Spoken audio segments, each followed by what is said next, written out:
Reddit woman, why did your husbands betray you, and how did you get revenge on them? I always thought betrayal would feel loud, like glass shattering, a slap, a scream. But when I found out my husband was sleeping with my best friend, it was quiet. It felt like someone hit the mute button on my entire life. We'd been married 7 years. She and I had been friends for 10. She was the one who helped me pick out my wedding dress. The one who gave the maid of honor speech. The one who cried harder than I did when I had my first miscarriage. Turns out, she was also the one sleeping with my husband for the past 8 months. I didn't catch them in bed. I caught them through Venmo. One night, while he was in the shower, I opened his phone to check our grocery list and saw a payment. Thanks for the fun. Can't stop thinking about last night face-blowing kissed. My heart stopped. The name on the transaction? Hers. I scrolled. Dozens of messages. Emojis. Hotel receipts. Photos. Inside jokes that had once belonged to me. I wanted to scream, throw things, confront them. But instead, I took a screenshot. Then I took a breath. And then I took my time. For 2 weeks, I said nothing. I smiled through dinners. Laughed at her texts. I let them think I was still playing the part of the perfect wife, the clueless friend. In the background, I met with a lawyer. I gathered documents, organized files, took pictures. I even backed up their messages to a private cloud, just in case either of them tried to gaslight me later. Then I did something they didn't expect. I had the divorce papers drafted and printed, and instead of handing them to him, I mailed them to her. Certified delivery. Signature required. Inside, I included a note. Since you're so comfortable sleeping in my place, I figured you'd be comfortable receiving my paperwork too. The fallout was nuclear. She texted me, called me, screamed at me. How could you do this to me? I said I didn't cheat on my husband. You did. He came home to find his things packed, locks changed, and a calm note on the table. You can pick up the rest on Sunday. She already has the papers. It's been 8 months since that day. She lost most of her friends. He lost his house, his dog, and half his paycheck in alimony. I gained peace, therapy, and a passport full of stamps from solo trips I used to only dream about. I thought betrayal would break me, but it gave me the sharpest kind of clarity. They deserved each other, and I deserved so much more. He hid money from me for years, so I took every penny in the divorce. He thought I didn't know. He always handled the finances, said he was better with numbers, and I believed him for a while. I worked part-time while raising our 2 kids, and I trusted him to take care of our future. Bills were paid. Mortgage got handled. Vacations happened once a year. I never questioned it. Until I found the spreadsheet. It was buried in his email, titled something generic like Q3 Performance. But when I opened it, it wasn't work-related at all. It was a ledger. Multiple bank accounts. Transfers. Offshore routing numbers. A folder of PDF statements. Hidden money. A lot of it. And then I remembered. The raise he never mentioned. The canceled anniversary trip because of budget issues. That time I asked if we could afford to fix the car, and he told me to stop living beyond our means. He had been hiding money for years. While I clipped coupons. While I wore Target bras with frayed straps. While I turned down new shoes so the kids could get theirs. I didn't confront him. I documented everything. I took screenshots, downloaded files, printed duplicates, and met with a divorce attorney behind his back. A brilliant one, woman-owned firm, aggressive, discreet. She asked, "Do you want revenge or results?" I said, "Both." It took 4 months to build the case. I played the perfect wife the entire time. Packed his lunch. Kissed his cheek. Pretended not to notice when he left his laptop open. The day we served him, I made lasagna. He came home from work, briefcase in hand, already texting someone else on his phone. I smiled, handed him a plate, and said, "You've been served." He laughed. "What, like a dance battle?" Then the process server walked through the door. He turned pale. The divorce filing included financial fraud, hidden marital assets, and intent to conceal income. Everything he thought he'd hidden was in my hands. He tried to play dumb, then angry, then scared. Too late. We settled in mediation. He gave up 70% of our shared assets, including the lake cabin he forgot to tell me he bought. He had no choice. My lawyer was surgical, ruthless. And every time he tried to claim ignorance, we dropped another spreadsheet on the table. Now, he lives in a condo he can barely afford. I bought the kids and me a house with a garden. I went back to school, got certified in bookkeeping because I'll never let someone else manage my money again. And when people ask what happened, I just smile and say, turns out I was better with numbers after all. He had a second family, so I let them discover each other at his birthday party. When I found out, I didn't scream. I didn't cry. I planned. We'd been together 9 years. Married for 6. 2 kids. A mortgage. Matching Christmas pajamas every year. The picture of suburban stability. And apparently, the perfect cover for a man with a second family 2 towns over. I had no idea until I stumbled across a Facebook profile of a woman tagged in a photo with a man who looked exactly like my husband. Same watch, same grin, same stupid side part. The caption? So proud of our guy turning 40 today. Love you always. Clinking glasses, yell heart, hashtag family first. I blinked, then zoomed in. 2 kids, around the same age as ours. One looked just like him. I clicked her profile. Married. Her last name was different. Photos only popped up every few months, but enough to piece it together. He wasn't just cheating. He had another life. Another wife. I didn't confront him. I made a cake. His birthday was coming up. I asked what he wanted to do. He said something low-key. I said, let me plan something special. He looked surprised, but said yes. I rented a private room at a nice restaurant. Nothing flashy. I invited his family, our mutual friends, and through a burner Facebook account, I messaged her. I didn't say much. I think your husband is mine too. Come to restaurant name at 7 p.m. on Friday if you want the truth. She didn't reply, but I knew she'd come. The night arrived. Everyone showed up. He looked uncomfortable, probably wondering how I afforded this dinner. I toasted him with a smile. Gave him a gift box with a tie he'd never wear. He played along. Then at 7:14 p.m., she walked in, holding her daughter's hand. He froze. Dead silence. She looked at me. I nodded. She looked at him. You lying son of a... Chaos. She slapped him. I poured a glass of wine over his head. His mother fainted. The manager threatened to call the cops. He stammered. I can explain. You have about 2 families too many to explain, I said calmly.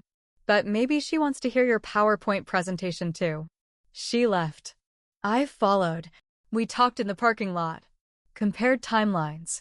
Realized he'd been playing both of us for almost 5 years. We each filed for divorce. He tried to win me back. Said it wasn't what it looked like. I said, if I was your assistant, would you be offering me dental too? We haven't spoken since court. Now, she and I text sometimes. It's weirdly therapeutic. The kids haven't met yet. Maybe someday. But every year on his birthday, I light a candle. Not for him. For the moment he realized his 2 lives had just become one nightmare. And that his wives were better without him. He got me fired to put me in my place, so I took his promotion and his boss. He never liked that I earned more than him. When we met, I was a rising project lead at a design firm. He worked in sales, mediocre job, big ego. At first, he said he was proud of me. Said it was hot that I was ambitious. But somewhere between our wedding and year 3, his compliments turned to comments. You're always working late. Do you really need to go to that conference? Maybe you should slow down. It's not like you have to prove anything. It got worse when I got promoted twice. He said things like, don't forget to make time for your real job, while pointing to the laundry. Still, I loved him. Or at least, The version of him I thought was temporary. I believed it would pass. It didn't. Then one day, my firm announced internal reshuffling. My department was merging with his company's creative side. Small world, right? Suddenly, he had opinions about everyone I worked with. Worse, he had access. I found out the truth 2 months later, after my boss called me in and said they'd received anonymous complaints. Claims that I was abusing company time, berating coworkers, and leaking confidential info. All untrue. All unprovable. Except the screenshots they showed were from my personal laptop. My private drive. He'd copied files and submitted them under a burner account. He got me fired. At first, I was in shock. He pretended to be supportive. "We'll get through this," he said, while I sat in silence trying to figure out how the world flipped upside down. Then I checked our shared computer's browser history. He wasn't even careful. Emails. Drafts. A half-finished anonymous message he forgot to delete. It was him. I didn't scream. I didn't throw anything. I took screenshots. Then I got to work. I contacted one of his senior executives, someone I met at a networking dinner the year before. I told her everything. Showed her the digital paper trail. Explained how he accessed files from a personal device under false pretenses. She didn't say much. But 3 weeks later, he was called into a routine compliance meeting. He didn't come home with his job. And I was offered a contract role at the very firm that acquired my old department. Different team. Better pay. The same executive who fired him became my boss. I'm now managing a division he used to pitch to. He texted me recently. "You always have to win, don't you?" I didn't reply. Because it was never about winning. It was about showing him what happens when you try to break someone who already built herself from scratch. He wanted me smaller. Now he has to look up to see me. He sent me flowers with the wrong name on the card, so I sent them to his mother. It was Valentine's Day. I wasn't expecting anything over the top, just a nice dinner, maybe some flowers. We'd been together 5 years, married for 3. Things weren't perfect, but we were trying. Or at least I thought I was. That morning, a beautiful bouquet arrived at my office. Red roses, white lilies, eucalyptus. Gorgeous. My coworkers gushed. The card read, "To the most beautiful woman I've ever known. Can't wait to see you tonight. Love, Jason." Only one problem. My name is not Vanessa. At first, I stared at it, thinking maybe it was a mistake. A florist mix-up. But the handwriting was his. I recognized the way he loops his GS. And the note? Too personal to be generic. I didn't cry. I didn't scream. I smiled. Walked to the break room. Got a glass of water. Took a photo of the card and flowers and sent it to him with a single message. "You forgot who you're lying to." He called immediately. I didn't answer. Then I got creative. I knew we were having dinner with his family that weekend. His mom adored me, always going on about how I was the best thing that ever happened to Jason. Sweet woman. Oblivious. So I packed up the flowers and brought them with me. Walked into his parents' house holding the bouquet like a centerpiece. Set them right in the middle of the dinner table. His mom smiled. "Oh, how beautiful." "Right?" I said sweetly. "Jason sent them. Just, not to me." Her smile froze.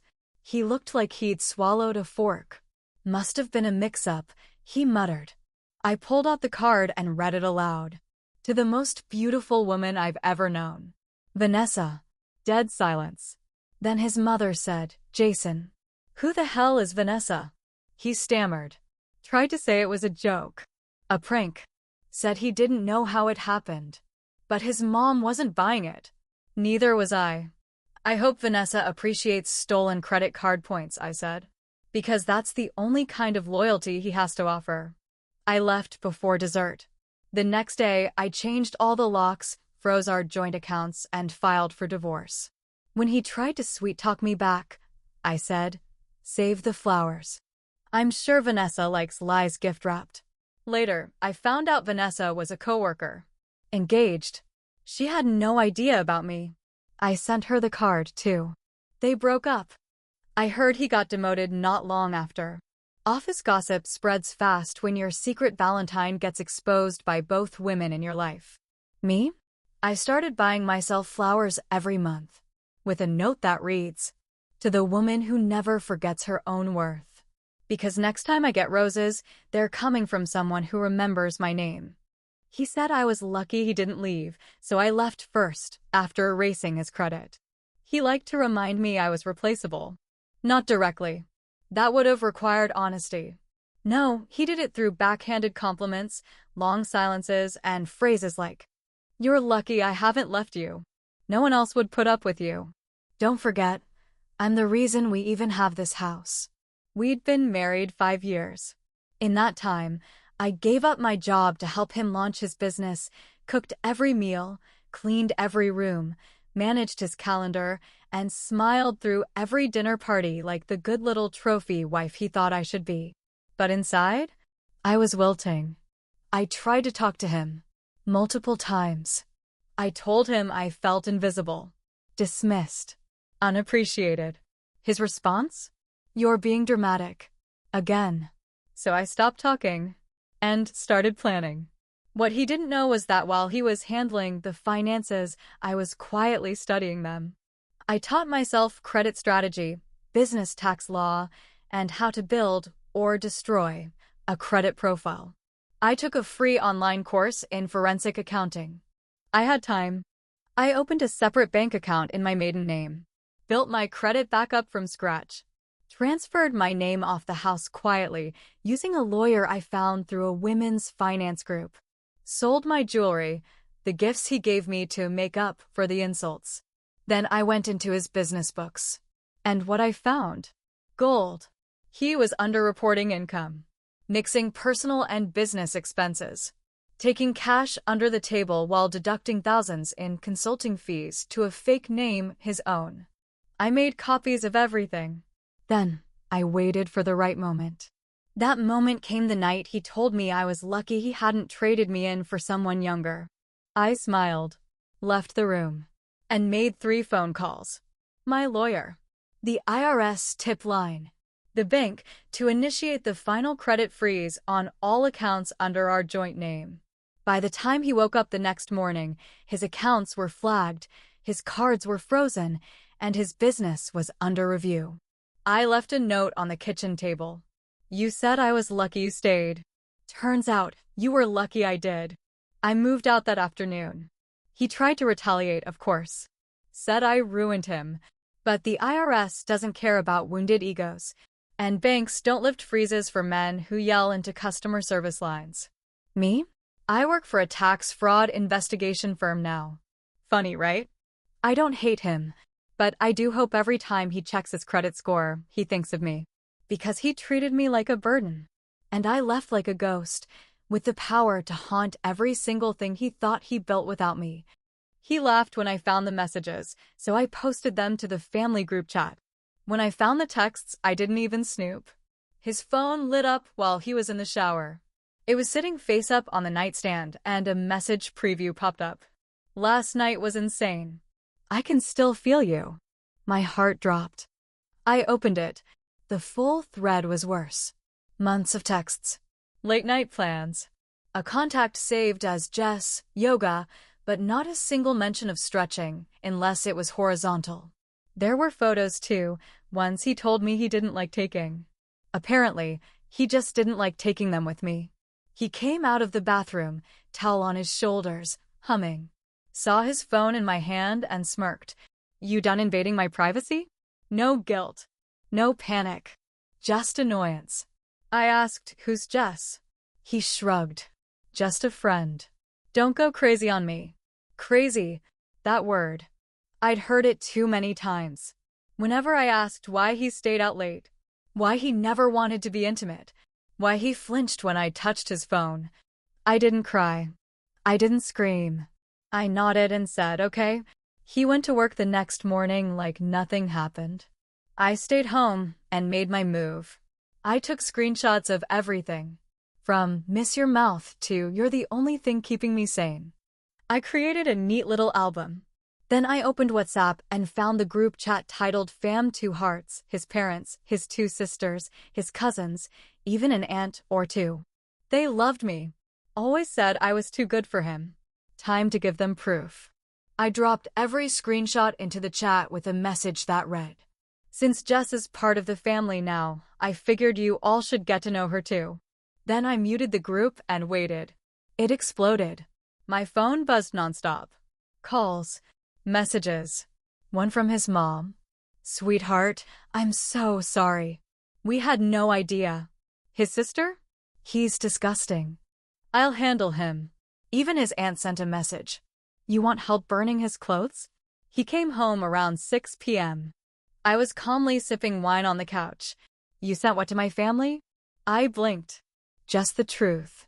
You always say they should know the real me." He was red. Furious. Threatened to leave. I said, "There's a suitcase by the door. Already packed." "You're welcome." He stormed out. The divorce wasn't messy because he had no leverage left. His family wouldn't even speak to him. His reputation was scorched, his secrets public. Me? I started over. New place. New job. New peace. And every once in a while, I open that group chat. His mom still sends me birthday messages, because when he laughed at my pain, he thought it made him powerful. But he forgot I had the receipts. And I knew exactly where to send them. He used my insecurity against me, so I used his ego against him in court. He used to say I was too sensitive. Anytime I brought up how cold he'd become, or how he'd flirt with women in front of me, he'd laugh and say, "You're imagining things." If I cried, he called it manipulation. If I asked questions, he said I was paranoid. It wasn't cheating, he insisted, it was just friendliness. And for a while, I believed him. He was charismatic, successful, and always composed. I was quieter, more private. He knew how to turn a crowd in his favor. He made me feel like I was small, like I couldn't trust my own gut. Until I found the photos. Not nude. Just intimate. Him and a woman, close. Her hand on his thigh. A hotel hallway in the background. It was buried deep in his Google Drive, mislabeled as work receipts. When I showed him, he didn't deny it. He said, "So what? It's not like you'd ever leave me." That was the switch. I didn't scream. I didn't even respond. I smiled, said "You're right," and made us dinner like everything was fine. Then I got to work. First, I quietly collected every financial document. Copies of our accounts, tax filings, his shady business expenses. I met with a lawyer, brilliant woman. She didn't blink when I told her he'd try to paint me as unstable. "He's textbook," she said. "Let's play chess." I built my case while he bragged about how he'd win big in the divorce. He didn't know I had everything. He didn't care, because his ego told him I was still that scared little wife who'd never dare cross him. At the hearing, he showed up in a tailored suit with fake charm oozing from every word. He said I was emotionally erratic, that I struggled with anxiety, that he'd always tried to support me through my highs and lows. He even smiled while saying it, like he was performing. Then my lawyer stood. She presented the photos, the statements, his bank withdrawals to pay for hotel rooms, and consulting sessions with women he never disclosed. Then came the twist. I'd been in therapy for a year. With records. With a diagnosis of emotional abuse and documentation of his gaslighting tactics. We had everything.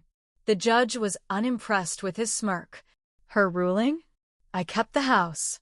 I got alimony. He paid legal fees. And when he tried to object, the judge said, "Sir, you're very good at storytelling. Unfortunately for you, the evidence tells a different one." He stormed out. Alone. Me? I walked out calm, centered, and finally free.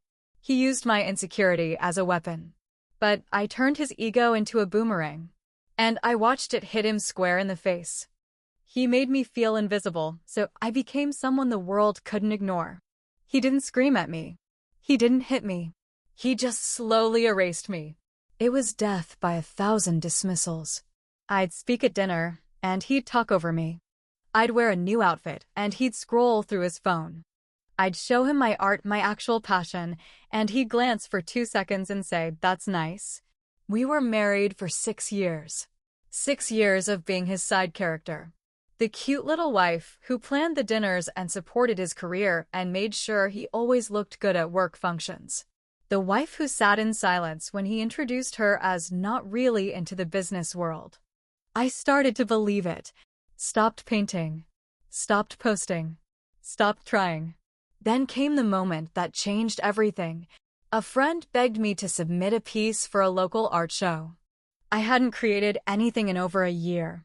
I almost said no, but something inside me whispered, "Do it, even if it's just for you." So I did. I painted for 3 days straight while he was out of town on a networking trip. He didn't notice the supplies on the kitchen table when he got back. Didn't ask what I'd been doing. Didn't even ask where I'd been when I missed his boring company dinner. I submitted the piece under my maiden name. It sold within 2 hours. The gallery called me personally to ask if I had more. I did. I stayed up nights painting, something in me catching fire again after years of smoldering. They offered me a solo show. Still, I didn't tell him. Not until the gallery posted the event poster, my name, my art, front and center.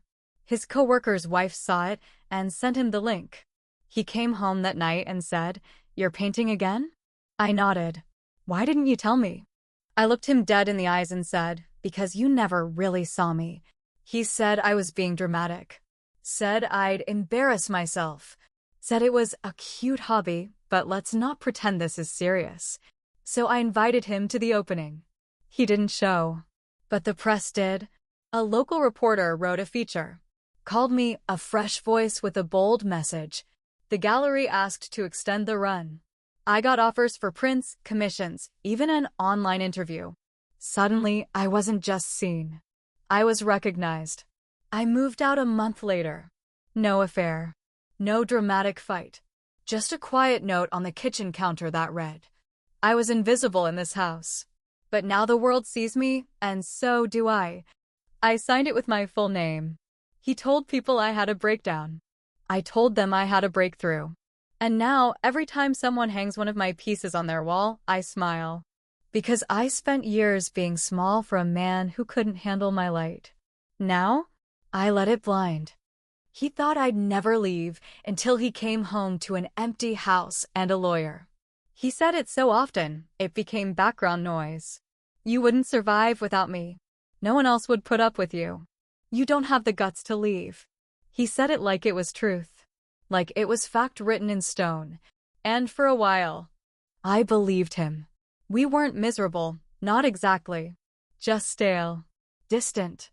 He worked long hours and came home later than he claimed. He had passwords on everything. His phone never left his side, not even in the shower. When I asked questions, he'd roll his eyes and say, "You're paranoid."